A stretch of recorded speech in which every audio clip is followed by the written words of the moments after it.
Olá, eu sou a Cláudia Marcondes, esse aqui é o meu canal, seja muito bem-vindo, seja muito bem-vinda. Eu fico muito feliz de ter você comigo aqui nesse vídeo. Hoje vamos falar sobre aquele desânimo, aquela falta de coragem quando estamos buscando um alinhamento para a conquista e manifestação dos nossos desejos. Queremos estar alinhados, mas algo acontece, bate um sentimento de culpa e a gente trava e a gente pensa que não vamos ter mais resultados nunca mais na vida. Calma, eu vou exemplificar com a história maravilhosa de um personagem bíblico da Torá, do Velho Testamento, um personagem que é muito querido por suas proezas, por suas vitórias e até mesmo pelo poder de sedução que ele exercia na época. Eu estou falando de Rei Davi. Só que a vida dele nem sempre foi uma vida de maravilhas. Ele era um pastor de ovelhas quando muito jovem. E pelas escrituras, os salmos que ele escrevia, que eram salmos inspirados, onde ele também desabafava todo o sofrimento que ele passou na vida dele em várias épocas diferentes, né? Ele deixa escapar que ele era um filho deixado de lado pela família e até pelo próprio pai, Jessé.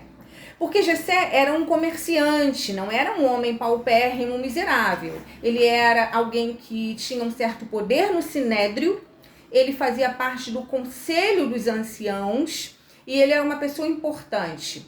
Só que existe um certo mistério em relação à maternidade, à mãe de Davi.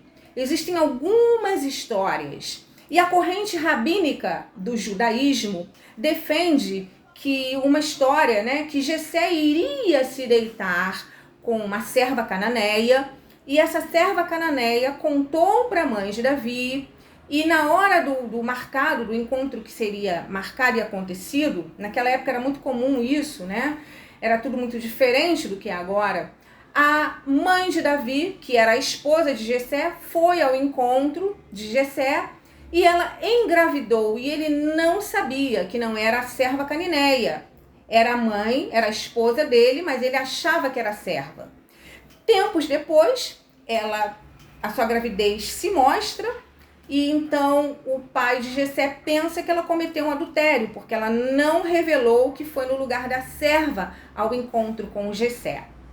Essa é essa história que a corrente rabínica judaica defende de a mãe de Davi.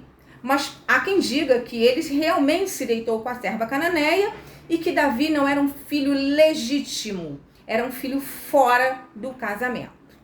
Mas a verdade é que nos salmos que Davi escrevia, ele relatava que era alvo de chacotas entre até mesmo os alcoólatras da cidade. E ele era deixado de lado e não comia, não se alimentava na mesma mesa onde estavam os irmãos e a família toda. Até que um dia o profeta Samuel recebe um chamado de Deus para ungir um dos filhos de Jessé. E vai até a casa de Jessé. Quando chega, vê o Eliabe, que a Bíblia conta que era formoso, né? Toda vez que a Bíblia fala formoso, é que a pessoa era realmente muito bonita, muito vistosa. E Samuel pensa logo, é esse ungido de Deus. Só que Deus fala com ele, não é esse não. Então ele vai nos 7 filhos.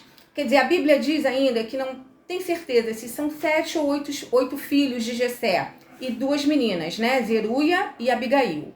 Mas ele vai nos filhos que estavam ali presentes e nenhum deles seria ungido. Então, o profeta Samuel pergunta a Jessé, ainda existe mais algum mancebo aqui nessa casa? Algum jovem?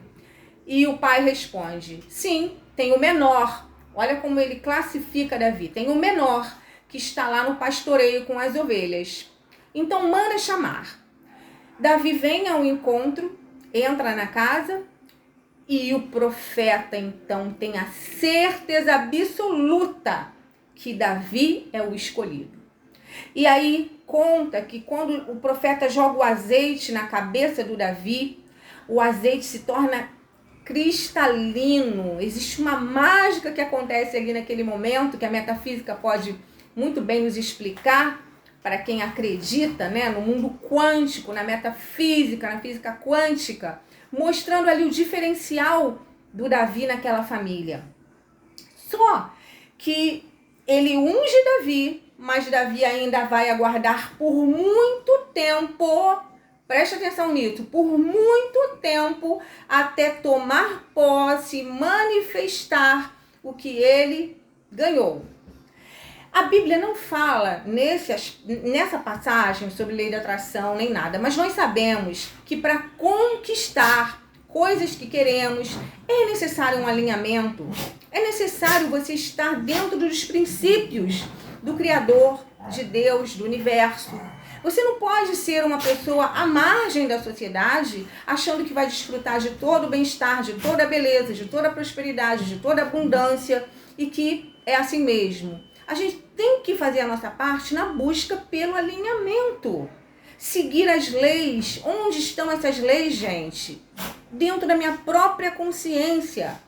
Toda vez que eu tiver dúvida se eu estou agindo de forma correta ou errada, eu me coloco no lugar da pessoa, eu me coloco na situação e aí eu vou ter a minha resposta. Entendeu?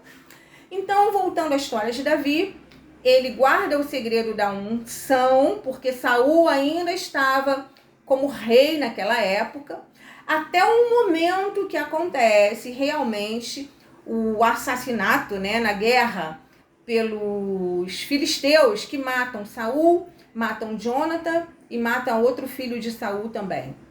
E aí, então, é nesse momento que as coisas começam a fluir de uma forma mais positiva, para que Davi comece primeiro reinando em Judá, para depois estender sobre todo o território de Israel.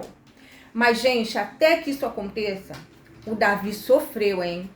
O Davi fugiu, o Davi ficou dentro de cavernas na completa escuridão. O Davi passou por muito sufoco, por muito medo, por muita angústia, por muito desespero. E isso você pode ver nos Salmos, porque ele é autor da maioria dos Salmos que estão no livro sagrado, na Bíblia, nas Escrituras, na Torá. Então, ele relata toda a angústia que ele passou nessa época. Até que ele é, então, coroado como rei de toda Israel. Eu estou já indo bem para frente da história, porque a história dele é muito rica em detalhes. E ele nunca deixou de acreditar. Ele nunca deixou de ter fé, alimentar a própria fé. Mesmo quando ele estava com frio, com fome, com medo, ele se alimentava de fé. Como? Conversando com Deus, compondo os seus salmos, falando diretamente nessa conexão que nós temos de conversar com Deus, com o Criador, nosso divino Criador. Ele sempre teve esse canal aberto, gente. Olha que pérola que traz pra gente, para quem está buscando o alinhamento e manifestar seus desejos. Então, quando a coisa acontece, vem tudo, vem uma avalanche de prosperidade no campo profissional. Ele é coroado rei, ele constrói um palácio maravilhoso, porque o rei Tiro fornece para ele material, mão de obra, tudo prospera e vem em abundância. Ele se casa com várias esposas, porque ele queria ter muitos filhos, né, para assegurar o reinado dele, até que ele entra no tal do pecado, quando ele cobiça Batseba, mulher de um dos seus capitães, Urias, e neta de Aitofel. Então ele cobiça Batseba.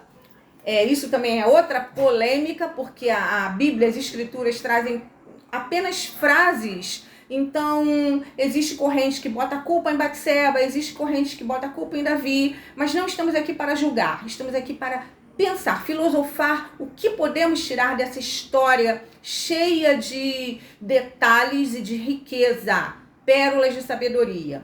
Então, nesse momento que ele comete esse erro, né, ele cai na cobiça, no adultério, ele manda matar Urias e mente. ele se desalinha total, gente. Ele tem um desalinho total com as leis que regem o nosso universo e com os princípios de Deus, tá? Veja bem, não vamos entender como castigo. Um pai amoroso que criou tudo dessa forma não vai castigar. Pelo menos eu, Cláudia, não entendo dessa forma. Mas respeito quem entende Deus como um castigador, ok? Só que, como eu sempre falo, esse canal não é um canal de religião, é um canal de espiritualidade. Então eu quero pensar e ajudar quem está comigo também querendo pensar sobre esse assunto. Então, quando ele entra nesse desalinho com as leis do universo, com os princípios de Deus, várias desgraças caem sobre a vida dele. Mas ele consegue, com a ajuda do profeta Natan, ele consegue reconhecer o erro, ele se perdoa, pede perdão a Deus, reconhecendo o seu erro, vamos dizer na época, seu pecado, e a vida dele começa então a melhorar. Melhorar como assim, Cláudia? Se ele teve filho morto, filha estuprada, filho que queria roubar o reino dele, gente, ele se melhora com ele. Porque a partir daquele momento, quando ele reconhece o erro dele, ele entrega nas mãos de Deus a própria vida, né? Porque Deus fala com ele, com o profeta, que o filho de Batseba não vai viver. Em uma semana o menino morre. Mas depois ele tem outros filhos com Batseba, porque ela foi a esposa que mais deu filhos para ele. Deu 4 filhos para o rei Davi. E um deles foi o escolhido de Deus para construir o templo em Israel, que foi Salomão. Então, ele é perdoado por Deus, ele se perdoa, e a partir dali, ele começa a relevar tudo o que acontece. Ele releva várias situações de dificuldade, vários desafios, ele não bate mais de frente. Ele muda, gente, ele promove uma metanoia na cabeça dele. Tanto é que ele pede para não matarem seu filho Absalão, mesmo Absalão o tendo traído, usurpando o cargo do pai que ainda estava vivo. Joabe mata, mas ele pediu para não matar, para ver com delicadeza, com cuidado o filho. E também na história de Mefibosete, né, quando Mefibosete cai numa cilada pelo servo Ziba, ele, mesmo assim, ele ainda mantém ali Mefibosete sobre as asas de proteção dele. Ele não vai confrontar o Ziba para saber se era verdade ou se era mentira. Ele vira uma pessoa apaziguadora, ele se transforma numa pessoa mais paciente, tolerante e mais ainda alinhada com as leis. Então, essa é a lição do rei Davi. Como é um assunto muito vasto, com muita sabedoria, eu vou deixar só esse pedacinho para você se libertar da tua culpa. Se perdoa, porque Deus já te perdoou. Deus já até mandou o filho dele para perdoar todos nós dos nossos pecados. Mas, como somos imperfeitos, todo dia nós cometemos erros. Mas vale sempre uma reflexão no final do dia, um pedido de perdão e não repetir o mesmo erro. A gente se vê no próximo vídeo. Beijo!